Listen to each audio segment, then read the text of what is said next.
जिंदगी एक इम्तिहान है और हर इम्तिहान की एक हद होती है। जब इंसान इस हद को पार कर देता है तो फिर सिर्फ अजाब रह जाता है। ये कहानी है एक ऐसी कौम की जो समंदर के किनारे आबाद थी। अल्लाह ने उन्हें रिस्क की फरावानी अता की थी। मछलियां उनके लिए आसानी से दस्तयाब थीं। हर दिन उनके लिए नेमतों से भरा होता था और हर नेमत उन्हें अल्लाह की याद दिलाती थी। बस्ती के बुजुर्ग अक्सर कहते अल्लाह का शुक्र अदा करो, ये सब इसी की रहमत है। लेकिन हर नेमत के साथ एक आजमाइश भी आती है। अल्लाह की तरफ से उन पर एक हुक्म नाजिल हुआ कि वो हफ्ते के दिन मछलियों का शिकार नहीं करेंगे। ये हुक्म उनके लिए एक इम्तिहान था, एक ऐसा इम्तिहान जो उनके सब्र को आजमाने वाला था, उनके ईमान को परखने वाला था और उनकी इताअत को सच या झूठ साबित करने वाला था। इब्तिदा में सबने इस हुक्म को कबूल किया। लोगों ने सर झुकाया। हम अल्लाह के फर्माबरदार हैं। मगर आजमाइश अभी शुरू हुई थी। फिर वो दिन आया जिसने सब कुछ बदल दिया। हफ्ते की सुबह समंदर का मंजर बदल चुका था। मछलियां बेशुमार तादाद में साहिल के करीब आ गई थीं। पानी यूं लग रहा था जैसे जिंदगी से भर गया हो। ये क्या हो रहा है? ऐसी मछलियां तो हमने कभी नहीं देखी। क्या हम आज शिकार कर सकते हैं? ये सिर्फ शिकार का फैसला नहीं था, ये उनके ईमान का इम्तिहान था। दिन गुजरता गया और लोगों के दिलों में वसवसे जन्म लेने लगे। रात के अंधेरे में कुछ लोग खामोशी से जमा हुए। अगर हम सीधा शिकार ना करें लेकिन कोई चाल चलें तो? कैसी चाल? हम जाल जुमे के दिन लगा देते हैं और इतवार को निकाल लेते हैं। ना हमने हुक्म तोड़ा ना शिकार छोड़ा। ये वो लम्हा था जब उन्होंने अल्लाह के हुक्म के साथ खेलना शुरू किया। आहिस्ता आहिस्ता ये चाल पूरी बस्ती में फैल गई। लोगों का शामिल होना बढ़ता गया। पहले चंद लोग शामिल हुए, फिर दर्जनों और फिर तकरीबन सब।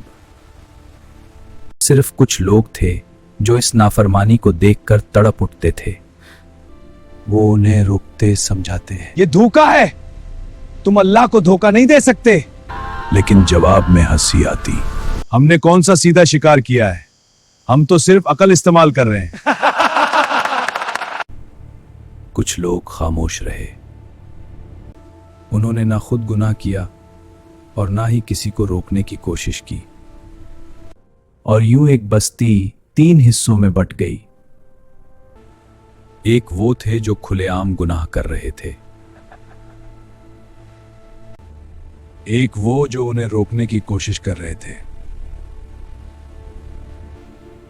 और एक वो जो बस खामोश तमाशाई बने रहे। वक्त गुजरता गया और नाफरमानी बढ़ती गई। फिर एक दिन आसमान बदल गया। हवा में अजीब सी खामोशी थी। ऐसा लग रहा था जैसे जमीन भी किसी फैसले का इंतजार कर रही हो। रात का वक्त था, लोग अपने घरों में सो रहे थे। अचानक फजा में एक अजीब सी तब्दीली आई। ऐसा लगा जैसे हर चीज रुक गई हो। और फिर अल्लाह का फैसला नाजिल हुआ। फिर एक आवाज गूंजी, तुम जलील बंदर बन जाओ। और फिर वो हुआ जिसका तसव्वुर भी नहीं किया जा सकता। सुबह हुई और बस्ती का मंजर बदल चुका था। वो लोग जो कल तक इंसान थे, अब वो अपनी इंसानी पहचान खो चुके थे। ये क्या हो गया? ये अल्लाह का अजाब है, ये अंजाम है नाफरमानी का। वो लोग कुछ दिन उसी हालत में रहे।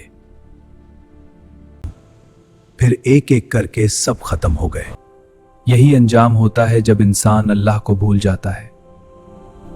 आज भी ये कहानी हमें पुकारती है।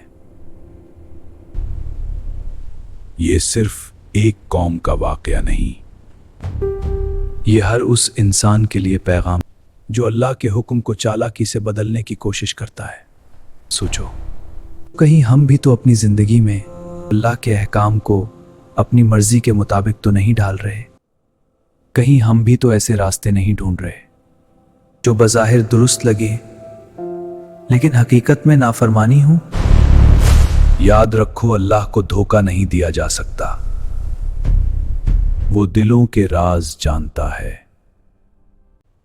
नियतों को देखता है और हर अमल का हिसाब लेता है। अभी भी वक्त है, अपने रब की तरफ लौट आओ। सच्ची तौबा करो क्योंकि उसकी रहमत बहुत वसी है।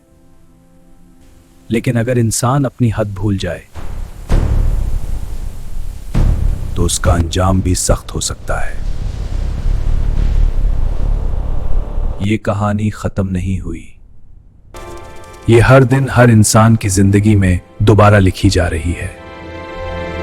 फैसला तुम्हारा है, इताअत या नाफरमानी।